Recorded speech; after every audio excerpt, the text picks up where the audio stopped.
Mentally exhausted, nerves shot, tired of nervous system dysregulation, toxic stress and trauma robbing you of the life you deserve. Get on the path to emotional security, freedom, and abundance. Find your mental wealth now. Today, I want to pose a question to you. Is your wiggle room becoming a prison room? And what I mean by that is, are you letting yourself off the hook so much that you are now trapped in old patterns, old habits, and a life that is not meant for you? And I'm asking you this question because I have had to ask myself this question as of late. And I thought it would be a good time for us to all come together and assess, is my wiggle room becoming a prison room? I'm just giving myself a little bit of wiggle room. Okay, now, honey, how much wiggle room are you going to give yourself? The shortest distance between 2 points is a straight line. But all this wiggle room you're giving yourself, your line is squiggling. So it's taking you more time, more effort, more energy to get from where you are to where you want to be. And it's like, you say you feel stuck and you say you feel trapped, but then when you make these commitments to yourself, you have all these disclaimers and side notes and sidebars and excuses that you allow yourself to make over and over again. You're giving yourself too much wiggle room. So, what do I do now? How do I change this? How do I get myself into a better situation? How do I maintain consistency? How do I insist that wiggle room be turned into a room for me to grow? And I think I have come up with a solution. I think that by focusing on how giving myself too much wiggle room impacts my identity, how it impacts my intensity, and how it impacts my intentionality. Focusing on how it impacts those three areas gives me a sense of resolve to do better and become better. So, my identity. When I keep letting myself off the hook, when I keep letting myself down, when I keep making excuses, I start to see myself in a different light. And I'm giving the inner critic fuel. I'm giving them, when I say them, I'm talking about the them inside of me. I'm giving my inner critic something to go on to prove its case that I'm not capable, that I'm not enough, that I'm not worthy, that I'm not trustworthy, that I'm not dependable. I'm proving my inner critic right. And I'm accumulating evidence to support that argument. Now, I don't want to do that. I don't want to do that. I want to give myself grace, but I also want to be confident that when I say I'm a woman of my word, and I feel like that's an important component of my identity, that I actually am living in that truth.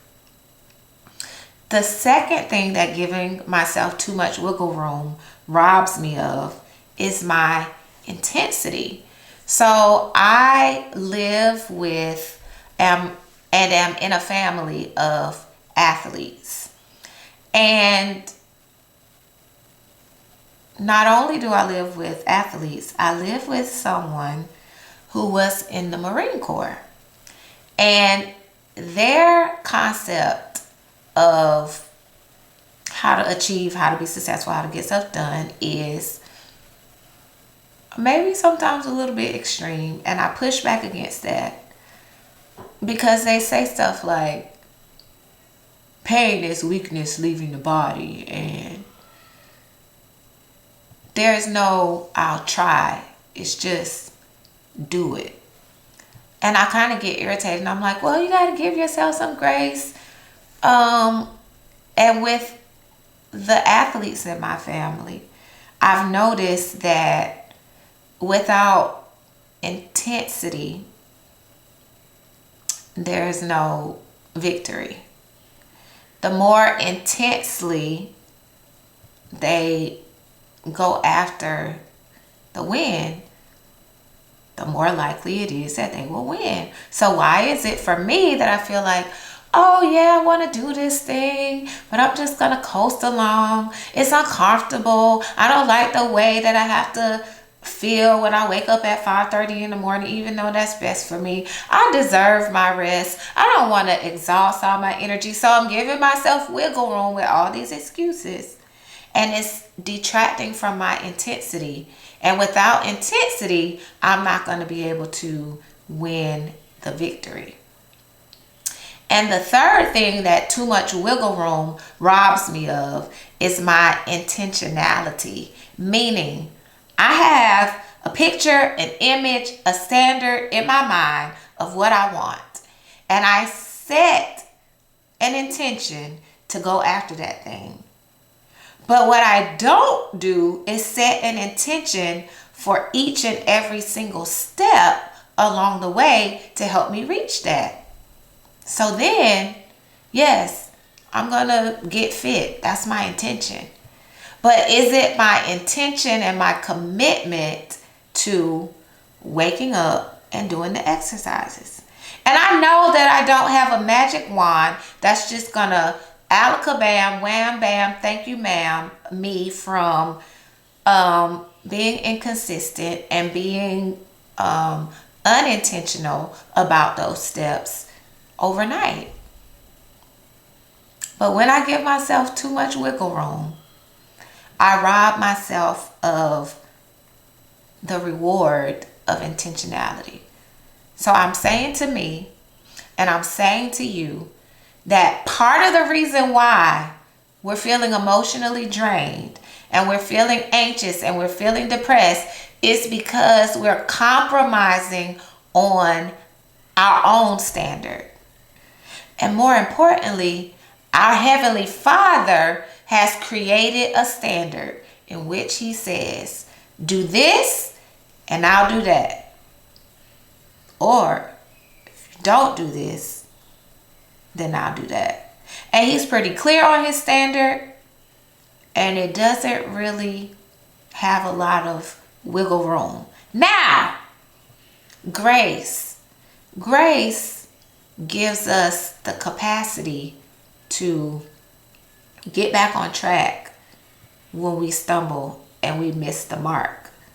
But that doesn't mean that we don't take aim to be laser sharp and hit the bullseye. Our aim cannot be wobbly. In the same way that God says, if you do this, then I'll do that, and we experience reward, we have to have that same posture towards ourselves. So I appreciate you for spending this time with me, and I hope that you will do some self-assessment and look at your life and say, where have I been wobble baby, wobble baby, wobble baby, wobbling because I've given myself too much wiggle room? And I want you to join me in committing to getting out of the wiggle room, getting out of the wiggle room and making room for the prosperity, abundance, peace, happiness, and joy that we deserve. Thank you so much for spending your time with me today. If anything that I shared was of value, of virtue, share it with someone else. Like it. Subscribe to the channel. Put some comments and feedback in the chat.